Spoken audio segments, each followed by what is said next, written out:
हमारे पूर्वज परेशान हैं, तंग हैं, इसलिए हम तंग होते हैं। मैंने आपको बताया कि पूर्वज जिस कष्ट से उसकी मृत्यु हुई है वो आज भी उसी कष्ट में है, और जब हमारे साथ होता है उसको कभी भी एक क्षण के लिए नहीं लगता कि उसकी वजह से आप परेशान हैं। ऐसा 90% होता है। करावली शंकर फैक्ट्स चैनल पर आप सभी लोगों का फिर से स्वागत है। प्रिय भक्तों, आज हम पूर्ण गुरुजी से जानेंगे पितृमुक्ति क्यों आवश्यक है। पितृदोष के कारण घर में संतान नहीं होगी, घर में कलह रहेगा, घर में मृत्यु होती रहेगी, भूत बाधा प्रेत बाधा घर में चलती रहेगी। कभी ये मंदिर जाओ, कभी उसका, कहीं 10 साल 20 साल आप करते रहो, कभी उसका कोई सॉल्यूशन नहीं निकलेगा। पितृदोष ऐसा है, तो इस वजह से सारे गुण तो पितृदोष वाले हैं ही। इसमें आपको बहुत सी असाध्य बीमारियां भी हो सकती है, मेंटलिटी प्रॉब्लम भी हो सकती है, कुछ भी हो सकता है। पितृदोष में कोई भी बीमारी हो सकती है, और जिसका कोई, कहीं जाओ कहीं कोई इलाज नहीं। डॉक्टर आपको दवा देंगे, थोड़े दिन के लिए ठीक हो जाओगे, लेकिन वो वापस होगा। आप किधर भी जाइए, चाहे अमेरिका में, कहीं भी, किसी वर्ल्ड के बड़े से बड़े डॉक्टर के पास इलाज करिए, लेकिन पितृदोष का वर्ल्ड में कहीं भी आपको इलाज नहीं है। ये विषय झाड़ फूक का नहीं है, ये विषय जो है ये विज्ञान है, पूरा एक कंप्लीट सूक्ष्म जगत का विज्ञान है। इस मर्त्यलोक का जो सूक्ष्म जगत है उसका विज्ञान है कि तमाम रोग और समस्याएं जो आपको रहती हैं वो आपकी होती नहीं है, लेकिन आपका शरीर भोगता रहता है। क्यों भोगता रहता है? पितरों के अपने कर्म भोग हैं, और अपने कर्म भोग को भोगने के लिए एक मनुष्य शरीर का होना, हाड़ मांस का शरीर होना बहुत आवश्यक है। तो पितर क्या करते हैं? अपने जो भोग हैं वो आपके शरीर पर काटा करते हैं, अपनी तकलीफ़ आपके शरीर पर काटते हैं, और उनकी तकलीफ़ धीरे धीरे आपकी तकलीफ़ बन जाती है, और आपका शरीर भोगता रहता है। तो आपको जान के यह आश्चर्य होगा कि आपके अपने जो स्वयं के कर्म भोग हैं वो तो कटने का नंबर ही नहीं आता। पितृ ही अपने कष्ट भोगते रहते हैं, अपने कर्म भोगते रहते हैं, और अपने कर्म भोग काटते रहते हैं। इनके जितने अच्छे पितृ दुष्टों के बंधन में हैं, वो सारे बंधन खोल दिए जाएं। शिव, सारे बंधन खोल दिए जाएं, इन्हें सभी बंधनों से आजाद किया जाए ताकि इनकी मुक्ति हो सके। और इन्हीं बंधनों में दुष्टों को बांध दिया जाए वापस। ओम शिव। सभी को तैयार किया जाए मुक्ति के लिए, सभी लोग खींच के मुक्ति के द्वार पे लाए जाएं। तो पितृ मुक्ति पाते हैं तो आपको भी तमाम समस्याओं से राहत मिलती है।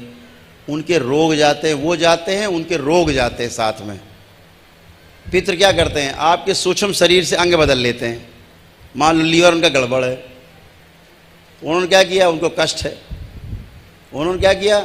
अपना सड़ा गला लीवर आप में और आपका अच्छा वाला लीवर अपने में फिट कर लिया। ये सूक्ष्म शरीर में होती घटना, आपको इसका पता भी नहीं चलता, बस आपको कष्ट रहने लगता है। बहुत से पितृमुक्त हो जाते हैं, हम देखते हैं बहुत से लोगों के, जो लोग दरबार से जुड़े, हजारों लोगों के अंग बदले रहते हैं। तो दरबार फिर उनके अंग बदलता है, नए अंग लगाते हैं, पुराने हटाते हैं, सड़े गले हटाते हैं। आवश्यकता पड़ती तो आपका सूक्ष्म शरीर बदल दिया जाता है, ताकि आप पीड़ा से रहित हो जाए, पीड़ा से खत्म हो जाए पीड़ा आपकी। कल आपको भी पितृ बनना है किसी का, तो आप भी कभी नहीं चाहोगे कि आप बंधन में कहीं पड़े रहें। ऐसे पितृ भी नहीं चाहते कि बंधन में रहें। बंधन से मुक्त होने के लिए आपके पितृ नाना प्रकार से आपको संकेत देते हैं, बहुत संकेत देते हैं आपको। आपको लगता है बहुत समय में कि पितृ आपको कष्ट दे रहे हैं, ऐसा होता है, वो अनजाने में और अज्ञानता से होता है। लेकिन जो कुछ समझदार पितृ भी होते हैं वो भी आपको इसलिए कष्ट देते, संकेत देते हैं काम बिगाड़ के, ताकि आप 4 जगह जाओ, लोगों से बात करो, पूछो क्या कष्ट है, हमें ऐसा क्यों हो रहा है, तो लोग बता सके कि पितृ मुक्ति आवश्यक है। कहीं पर भगवान भोलेनाथ की कृपा से पितृ मुक्ति तो हो जाएगी, मुक्ति तो होगी, लेकिन स्मृतियाँ नहीं पीछा छोड़ती। पितरों की जो स्मृतियाँ हैं वो आप में बराबर बनी रहती हैं, और वो जो पितरों की स्मृतियाँ हैं वो बड़ी जानलेवा हैं। जब उन पितरों की स्मृतियों ने भगवान परशुराम को नहीं छोड़ा,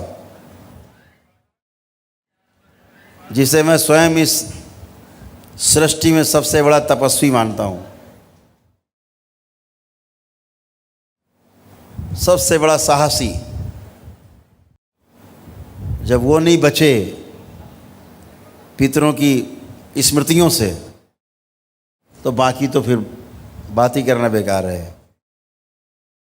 और अपनी पितृ की स्मृतियों के कारण उन्होंने 21 बार नरसंहार किए, और जब वो स्मृति निकली, हनुमान जी ने वो स्मृति निकलवाई पितरों को बुला करके, उनकी स्मृतियाँ, तो जैसे वो स्मृति हटी कि परशुराम जी के 2 आंसू टपके, और उन 2 आंसू से वो उनके जो पिता की ऋषि जमदग्नि की जो स्मृतियाँ थीं वो बह गईं। ऐसी कथा है, विष्णु पुराण में भी है। इस पूरे ब्रह्मांड के सबसे बड़े तपस्वी को खलनायक बना के रख दिया, एक स्मृति ने पिता की कि बदला लेना है इनसे जिन्होंने मेरी हत्या की है। तो स्मृतियाँ पीछा नहीं छोड़ती। पितृमुक्त भी हो जाए तो पितरों की स्मृतियों से मुक्ति का उपाय नहीं, और पितरों की मुक्ति के पश्चात भी स्मृतियाँ ठीक वैसे ही काम करती हैं जैसे पितृ, क्योंकि उसमें भी प्राण है, उसमें भी सोचने समझने की शक्ति है स्मृति में। स्मृति से नई स्मृति बनाने की शक्ति भी स्मृति में है। एक स्मृति से लाखों करोड़ों अरबों स्मृति बन सकती हैं। इसलिए हमेशा मैं कहता हूँ चिकित्सा के दौरान कि स्मृति मत बनाइए, जो गंदगी साफ कर दी गई उसको बार बार मत सोचिए, मत उधर दिमाग ले जाइए। तो दरबार ने देखा कि आप लोग नहीं मानते हो, तो फिर आपके भूतकाल का द्वार बंद कर दिया जाता है कि आप पीछे का देख ही ना पाओ। दरबार में हर महीने मनाई जाती है अमावस्या और आयोजित किया जाता है पूर्वज मुक्ति कार्यक्रम, जिसमें आप स्वयं दरबार आकर भी शामिल हो सकते हैं या घर बैठे भी जुड़ सकते हैं।